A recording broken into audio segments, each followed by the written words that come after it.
Hello, party people! Woohoo! Are you guys ready for the weekend? Well, psych. It's not weekend yet. It's Tuesday only. Anyways, I am here today to show you my version of the Temu Temporalis build that's been popping off lately. This build has been made by XTheFarmerX. I don't want to take any credit. Basically, my version of the build is just putting on some more expensive gear and switching 2 or 3 lineage supports here and there, and well, that's it, right? But I recommend you go watch the 2 videos that Farmer has made on this build because they are very helpful. Don't get me wrong, I will try to explain why I did what I did and all that, but yeah, I haven't been testing it that much. I just I've been blasting maps and it works, but let's be honest, when you have gear that's so expensive, pretty much everything works, right? So I think that's everything that I wanted to say. So first, let me start by explaining the rotation and how the build works. So basically, where we are right now is going to be point A, and then the position of the ball lightning is going to be point B. So what lightning warp does is that it teleports us from point A to point B, where the ball lightning is, right? And now I'm going to show you how to do it. So I'm casting ball lightning, and then I just have to click one of those balls, and basically I teleport to their position. I'm gonna do it again, but this time we're gonna click the ball, and boom, we are here. We moved from point A to point B. And you can do that basically anywhere on the map. What I really like about this build is that you can do that extremely fast. Right? And another thing is that since we are teleporting, as you can see, I cannot walk from here to there because there is a space in between. But since we are teleporting, I can teleport from here to there. Let me show you. Ta-da! So it really helps with a lot of maps that have really bad layouts. Next, I'm going to talk about Spellslinger. And Spellslinger is a skill given to you by this one right here, the dueling wand. As you can see, it says right here, grant skill level 20 Spellslinger. And well, my Spellslinger also casts ball lightning, but it casts them much faster than my ball lightning itself, right? But you need stacks in order for it to work. As you can see, it says 1 right here, which means I have 1 stack. So if I press E right now, I cast them and I teleport. As you can see, this is the ball lightning with my right click. It's pretty slow, and this is with my Spellslinger. It's much faster. So that helps with your movement around the map a lot, actually. And now that I explained the rotation, let's get into the stats. As you can see, I am a level 96 Oracle. My stats here are pretty bad. I am at 1600 life right now and 3300 mana. My resistances are capped. My chaos resistance is, well, pretty decent. Usually I like having it around 50%. If I get more is better, of course, but I haven't been feeling like 46 wasn't enough, right? My movement speed is non-existent because we are almost never walking. We are moving around just by casting lightning warps and teleporting everywhere, right? My rarity is at 107% and my critical damage bonus is at 325, which is also decent. Now let's talk about the skills. I will briefly show you what gems I am using in every skill, but I will not go in detail just because, like I said, I have copied this build from XTheFarmerX. So if you want a proper explanation, you should go watch his videos. So let's start.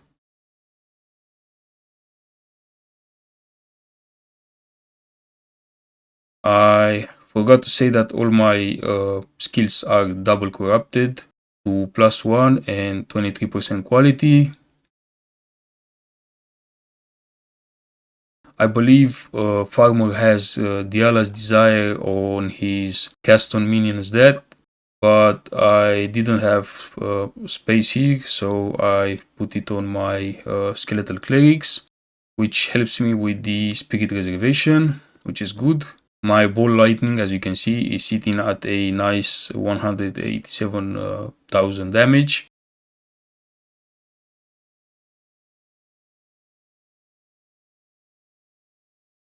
I believe Farmer doesn't have this lineage support here. If I'm not mistaken, he has Barge Acceleration 3 instead, which you can use, of course. I do not even know if this works here, but in theory it should work, because as you can see, this skill is tagged with chaining up here. And ooh, piece of candy. And what this lineage support does is that it chains 100% more times, right? Now, I haven't felt a big difference, to be honest with you. So yeah, if you do not want to use it, well, do not use it. Now next, I have Cast on Critical. I believe Farmer doesn't have it, but he has been talking about using it in his build as well. And surprise, surprise, I am casting more Ball Lightnings and more Sparks here. Then multi-shot again, and Zenith and efficiency for reduced cost. I forgot to say, I have been testing with other skills here, but honestly, I really like how Ball Lightning looks visually. I really like that ball spreading effect, like you are in an old arcade game. I know how to explain it better than that, but yeah, you can test with other skills. I've been testing with Living Bomb, and I've been testing with another fire skill, but I forgot the name. Basically one that explodes like everywhere. Now, cast on minions death. I believe Farmer doesn't have this one here. It's a pretty good support. I really like it, and I can actually feel the difference, right?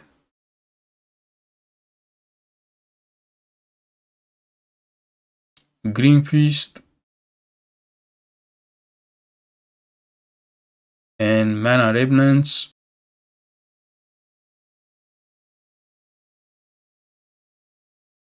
Oh, I forgot to take this out. Okay, so it should be like this, right? Because if I use this is gonna go down to 25. I had this one here because I couldn't decide which one to use better. Either this one, right?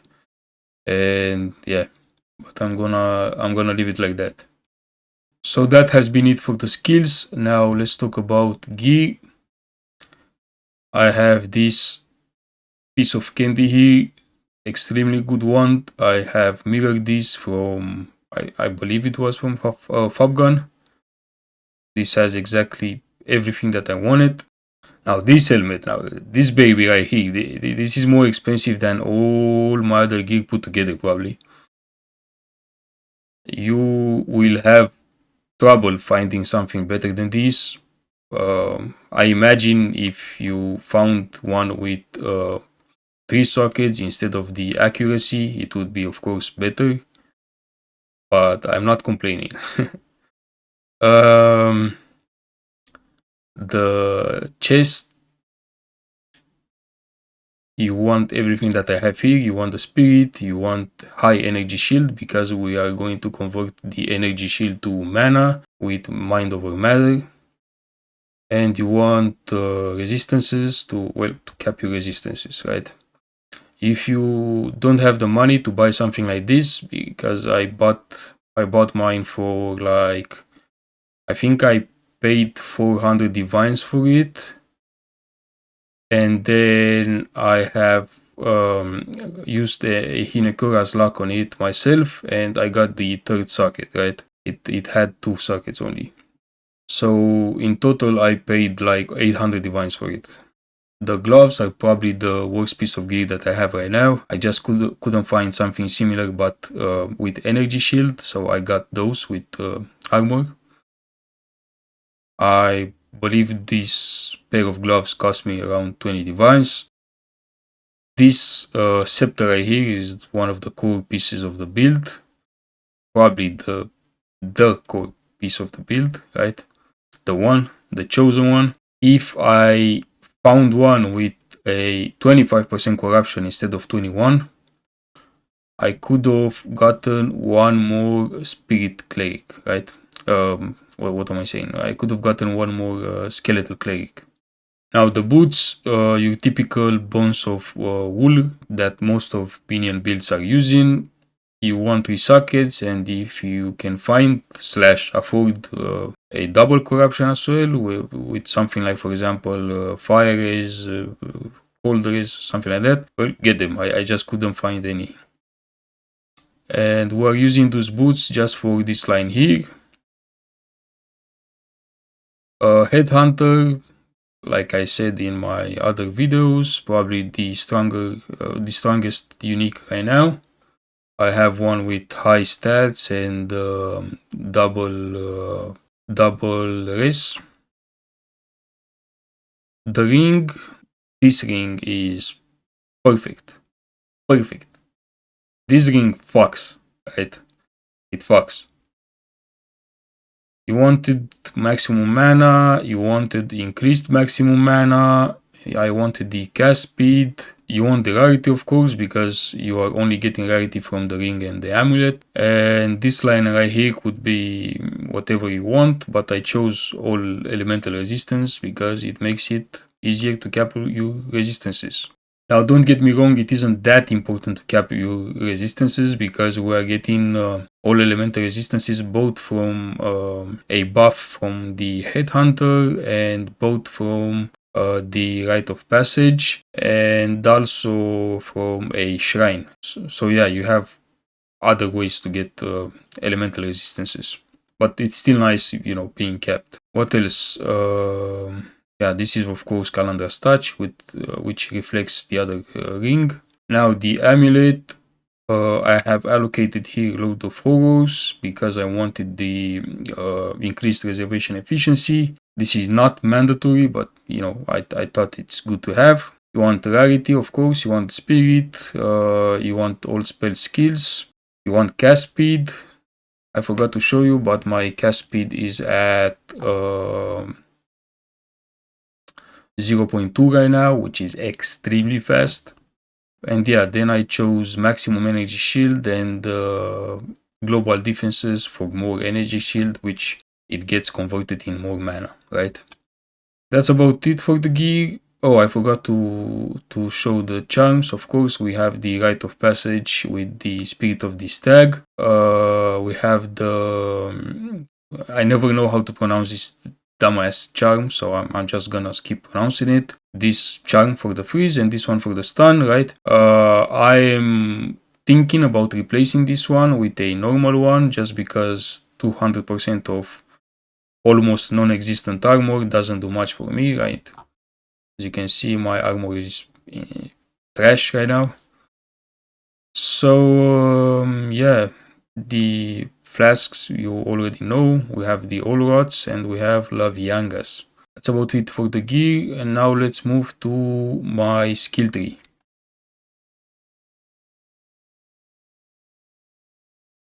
For the Ascension, I chose Oracle just because of this node right here. It gives you critical hits.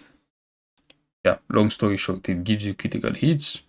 This node is pretty okay as well. This node is also amazing. It makes it so every keystone is acting like a from nothing diamond. How from nothing works. So this is how my skill tree looks like. I do not know if this is optimized. I haven't been, theory crafting and using path of building or anything like that. I just got as many notables as I could in the radius of the jewels, and yeah, that was the plan, right? I'm gonna show you the jewels.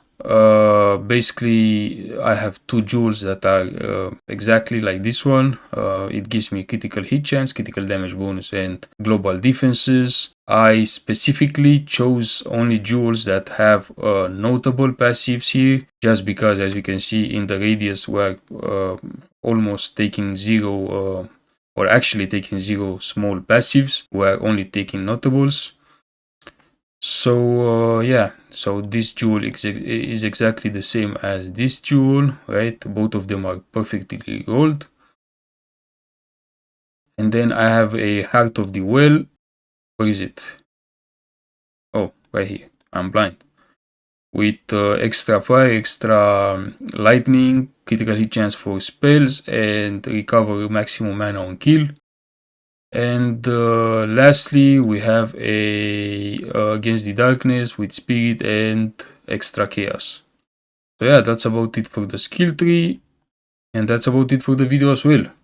I want to say that this has been the most fun that I had since probably 0.1 stat stacker, I want to say. This build is actually pretty similar with stat stacker when it comes to how fast you move around the map. The one problem that it has, well, that I have, is that bossing is a bit lacking, right?